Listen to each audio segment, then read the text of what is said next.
All glories to the assembled devotees. All glories to the assembled devotees. All glories to the assembled devotees. All glories to Shri Guru and Gaura.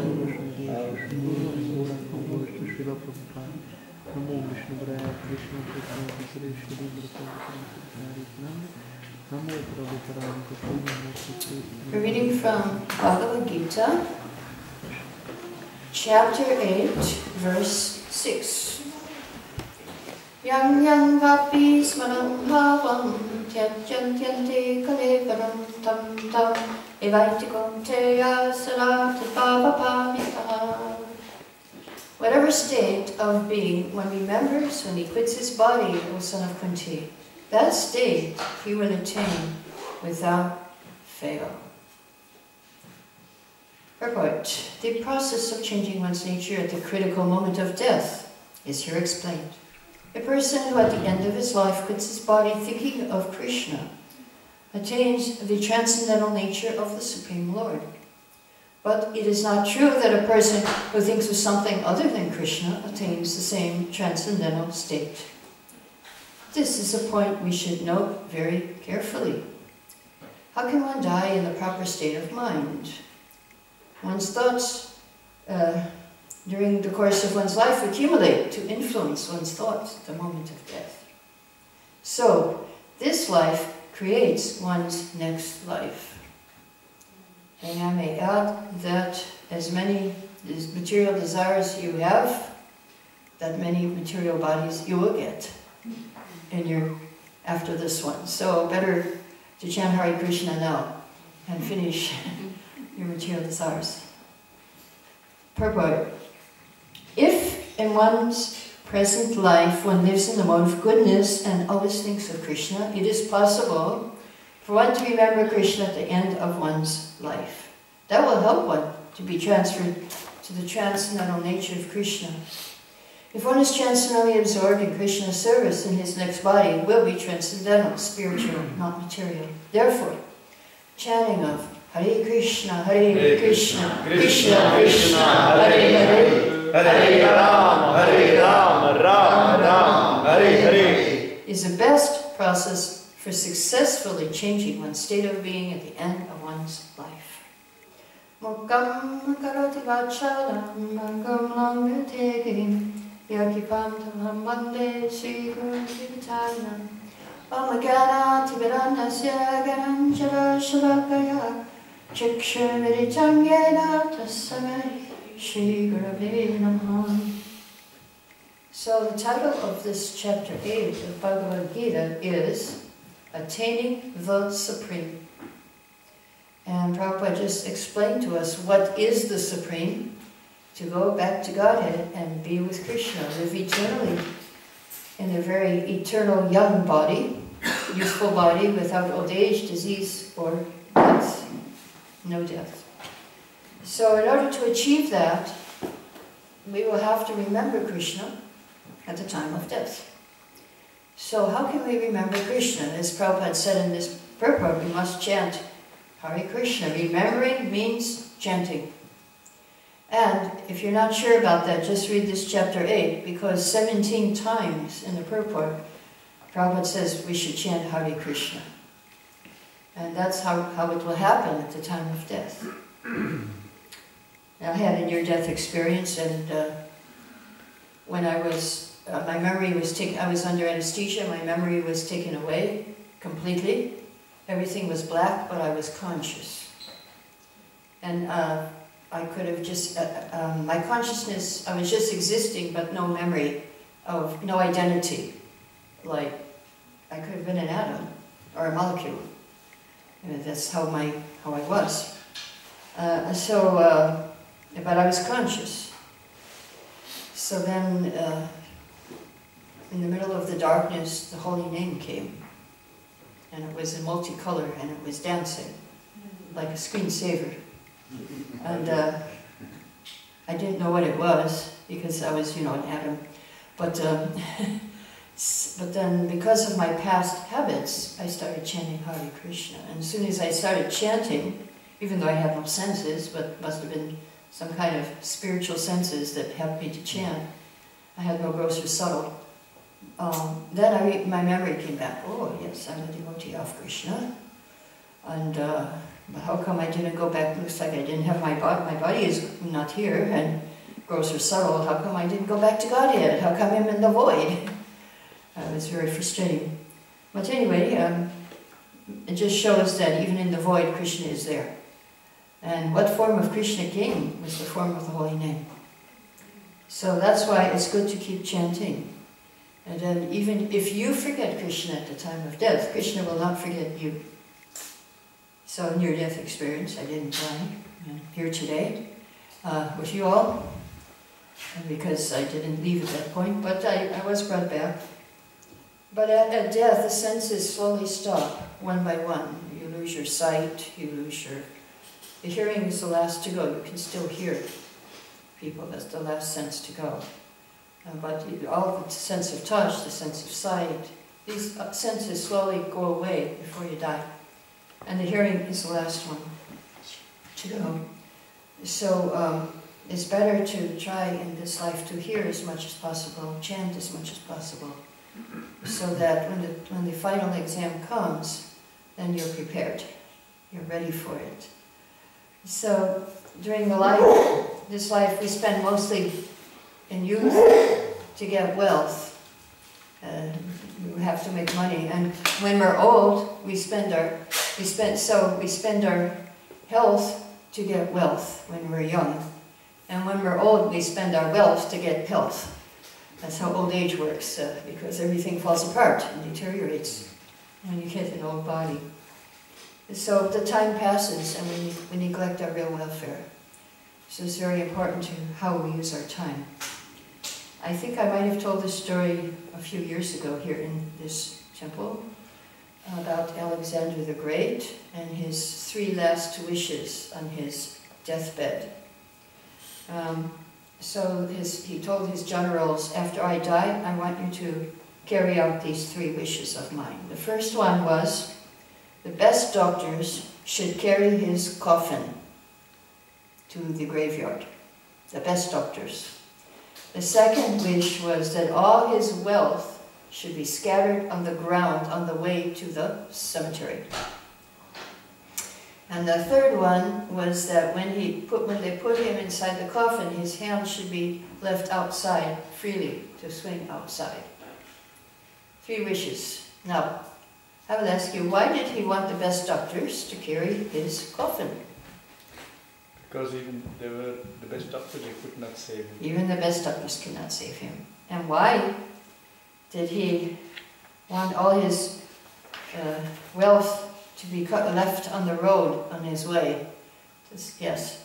Because you can't take it with you when you Can't die. take it with you. The money will stay here on the road, in the earth. The money will stay on the earth, you will go. You can't take it with you. Very good. And why did he want his hands to swing in the wind so everybody could see?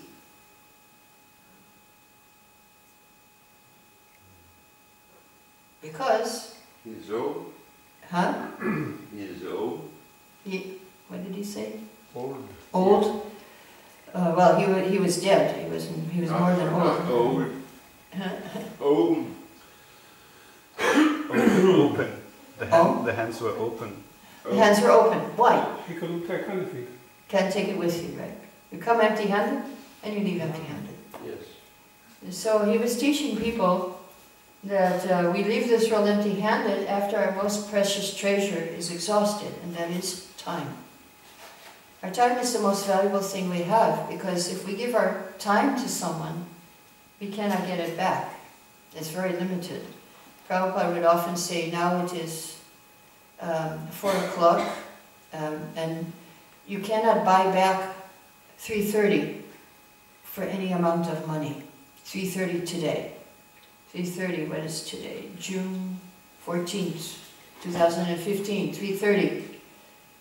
You cannot buy it back for any amount of money. That's why it's so valuable.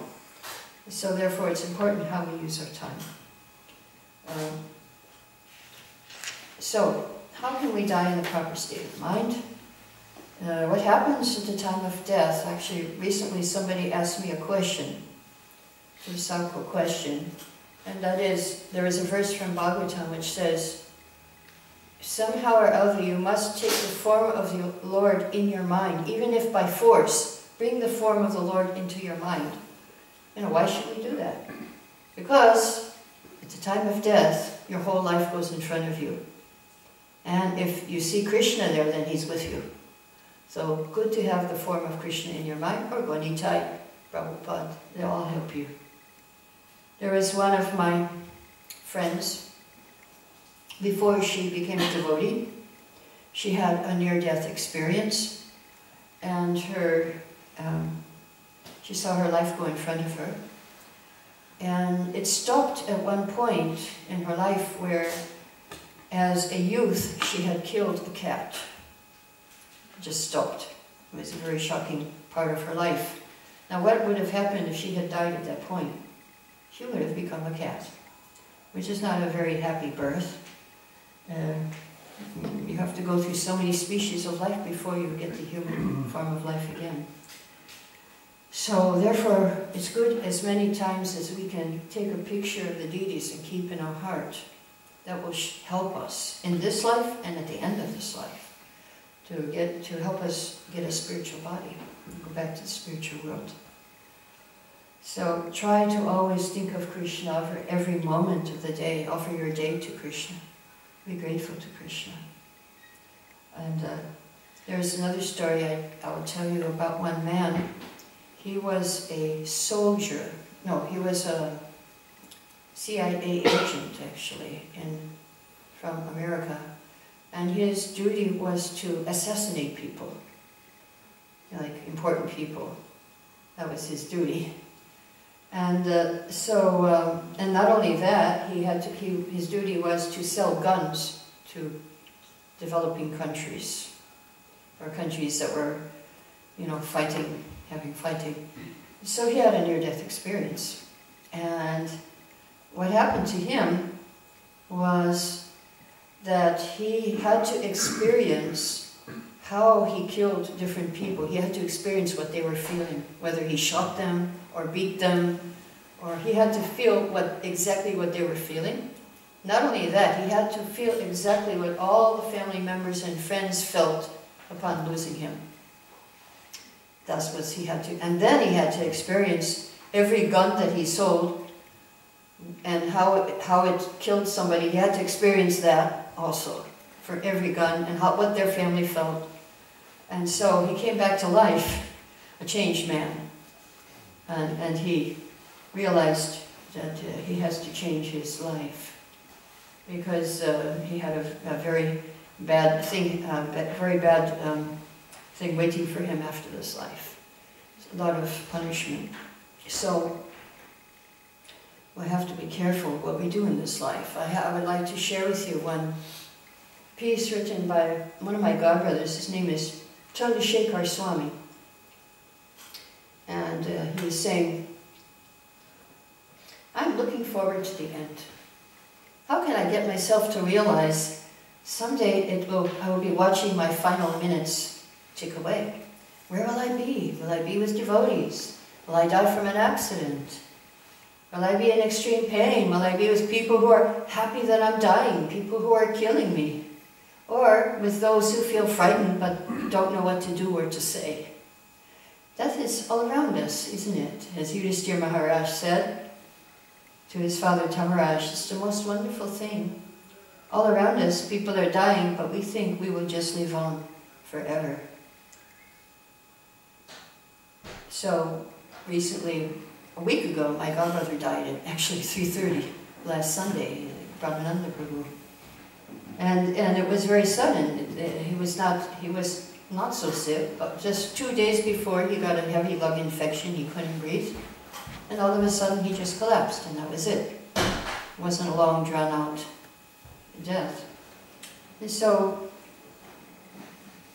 he says, when I quote from the 2nd chapter of Gita, do I realize one day I'll be watching my last moments slip away? What will it be like knowing I will not go back to my familiar room? Or I will no longer peck away at my beloved computer? I'm trying to remember that my days are numbered, each day counts. I should try to deliver others. That's the real duty. Somehow I must do that. If nothing else, I can say I prayed a lot, but really, isn't that what devotion is all about? Maybe one day, Prabhupada, you will use me for something when I become a little pure. Last year, I attended several funerals. In a bizarre way, I like funerals. I like being reminded that I will one day lie there. Look there, that will be my body in that casket. I will lie there with people gathered around me, at least my body, wondering what type of prasadam is going to be served later. The service will pass, and the world will go about its regular ways and habits, not skipping a beat. But not I. I'll be gone to another scene. This is what I always think at funerals, that there is this one special funeral that is the last funeral I will have to attend, at least in this life. I'll not have to look for a ride home afterwards. Material nature has made all the arrangements. Maybe I'll go back to whatever planetary system I came from, as it is almost certain I did not come from this one. Will I feel a sense of failure? Will I be desperate to change something that now cannot be changed? I ask myself these questions again and again. That way I can prepare and act accordingly, so the answer will be no. After all, death may come sooner than I think. Really, isn't death always sooner than we think, always before we're ready? Death is never convenient or timely, is it? This year my mother passed away. A very dedicated lady, a very religious lady, a very funny lady. Maybe she had an odd sense of humor. Maybe that's where I get my sense of humor, should we decide to call it that. During my youth we were close, but after I chose to become a devotee, we became contestants. About 8 or 9 years ago, my mother developed symptoms of Alzheimer's disease. An odd twist of fate that in the Alzheimer's stage she seemed to sincerely like me again, without a religious stipulation. But to her, I was now a stranger.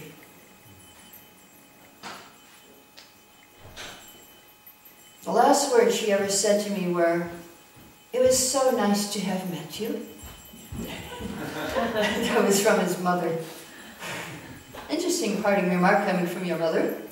Still, as I think back, you know, there is something deeply warm and reassuring about that comment. So, these are thoughts to think about.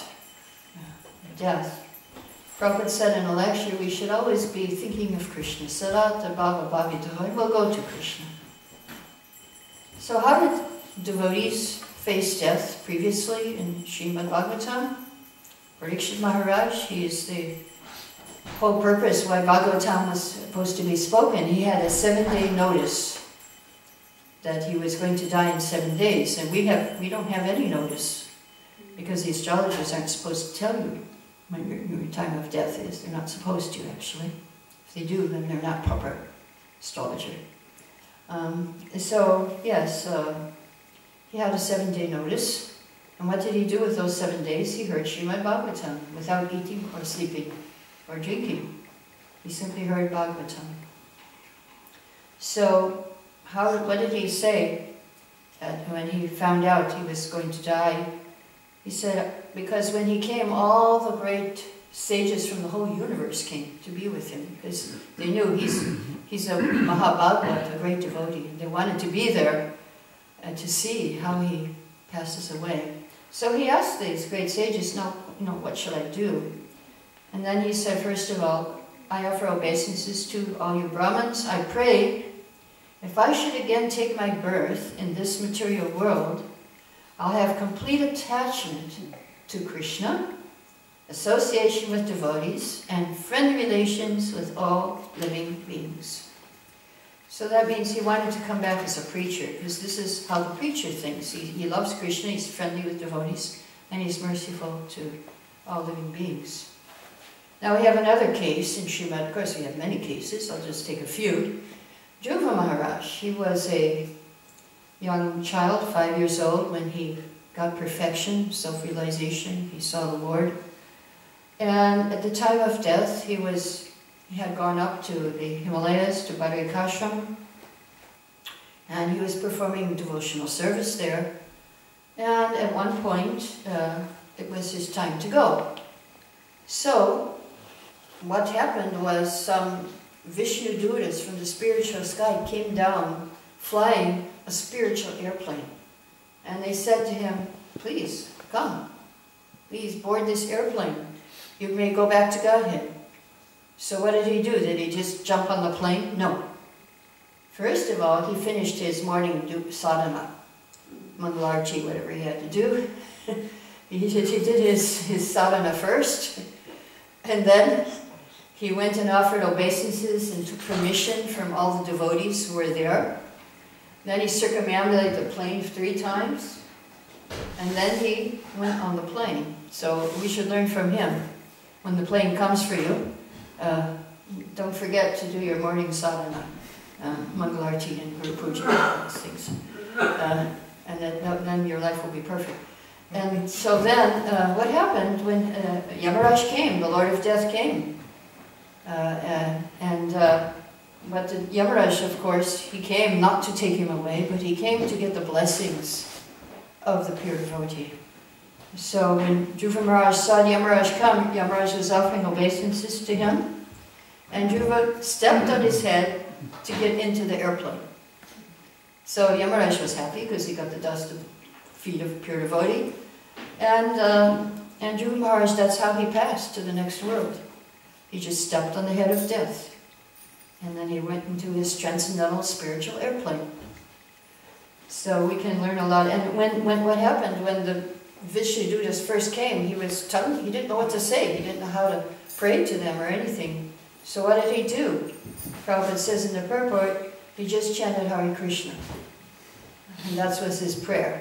So, and Prabhupada said, if you're in difficulty, you should chant Hare Krishna, or if you're in a good time and you're meeting some saintly people, you can chant Hare Krishna.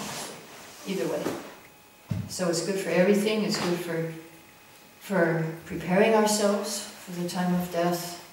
And it's good at the time of death. It's good sometimes in dream. I have dreams where I'm dying. I fall off a bridge, somebody's trying to kill me, and I chant Hare Krishna. So it's like practice. You should always be ready to chant. Also on the airplane, sometimes there's a lot of turbulence, so we have to chant Hare Krishna on the airplane. And yeah, so Krishna is there with us.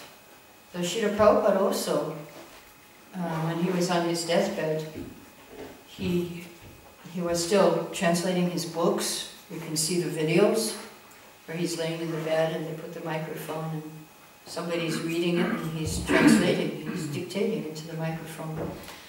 Canto 10, chapter 13 was the last chapter that he wrote. So one time, Vijayananda Maharaj, he brought some books in Portuguese and he offered them to Prabhupada. And Prabhupada said, this is life. This material world is just bones. The bones are not our real life. We are not concerned with bones and stones. Our real concern is the living force. So that is the challenge of our life. To find the living force, to find the soul, to feed the soul, to take spiritual food, spiritual nourishment, food for the soul. So he said, the bones may come, they may go, it doesn't matter. Real life is sustaining the bones. And we have a history. There was a rishi. He was living only with bones. So there's a science, you can sustain life only with your bones. Even your flesh is gone. You can still live in your bones. Some rishis, some sages can do that. Hiranyakashipu did it. Tamal Krishna said, Prabhupada, you are doing it, because he was practically only bones at that time, last 6 months. So Prabhupada said, okay, take care of the bones as long as possible. Real life is here, always remember that. So this is real life, this is nectar, amrita, which will wake up our dead intelligence and take us to the spiritual world. So we should be aware how valuable our time is and use every moment to remember Krishna.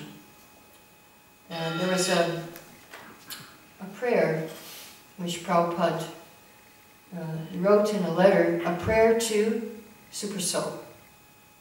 My dear Krishna, please remind me to always chant your holy name. So Super Soul means Lord in the heart. Please do not put me into forgetfulness. You're sitting within me as Super Soul. You can make me forget or make me remember you. Doesn't matter. Just please remind me always to chant, even if you send me into hell. Just as long as I can chant Hare Krishna. So this was Prabhupada's prayer to Super Soul. So now I would like to share with you something which I saw recently on the internet. One of my friends in Mayapur, her name was Manurupa. Recently she left her body in Mayapur, and I saw a video was posted, and they were having kirtan. Her husband was there, her 2 sons were there, grown up, 21, 22 years old sons. And everybody was in a very joyful mood, and he was joyful, she was joyful, and they're like really preparing her to go to the spiritual world. So if you look at the kirtan, it was about 15 minutes. And you know, she was sitting up in the bed. She looked like a sage, very thin and just radiant. And the devotees were sitting around the bed kind of like this. And then she just said, come on, get up and dance. It's a party, you know, get up. And so then the devotees started dancing, and they were very happy. And she was happy. And so if you are on Facebook, you'll know that when somebody's sick or dying, then people write comments. Oh, I hope she gets well soon. Oh, I hope she recovers. Oh, so her husband has written replies to all these comments, which are very interesting, very